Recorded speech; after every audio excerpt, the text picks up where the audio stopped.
In the heart of the 1st century BC, a man named Julius Caesar was born into a world of turmoil. The Roman Republic, a place where he would later carve his name in history, was teeming with political unrest. This was a time when the Republic was not a monarchy, but an oligarchy, ruled by the Patricians, the aristocratic class, while the plebeians, or common folk, were often left unheard. The Roman society was deeply divided, not just by wealth, but also by privilege and power. The Patricians held sway over the Senate, the governing body of the Republic, while the plebeians fought for representation. This ongoing conflict, this tug-of-war between the classes, was the backdrop against which Caesar grew. The stage was set for a man of ambition, a man of cunning, to seize the opportunity.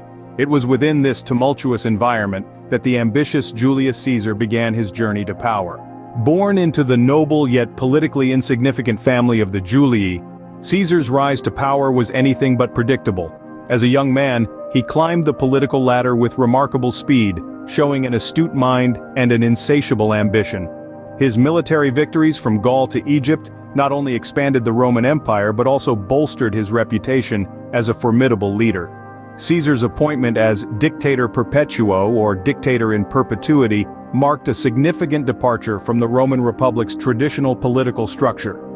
He used this newfound power to implement a series of reforms, addressing everything from debt to calendar reform, earning him the love and loyalty of the plebeians. His ability to connect with the common people was unprecedented, and his popularity soared.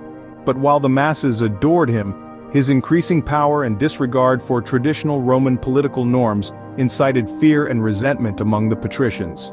The 15th of March, 44 BC, a day that would forever mark the annals of Roman history. This was the day when the tides of fortune turned against Julius Caesar.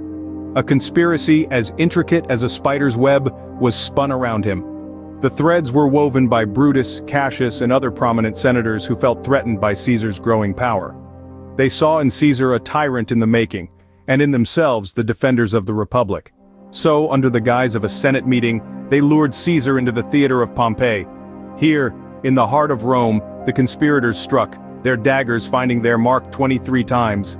The Senate floor was awash with the blood of the man who had dared to dream of an empire. The immediate aftermath was a city in shock, a power vacuum waiting to be filled, and a series of events set in motion that would shape the future of Rome. Thus fell Julius Caesar, the man who had risen from relative obscurity to hold the fate of Rome in his hands. The death of Caesar plunged Rome into chaos, but it was far from the end of his influence.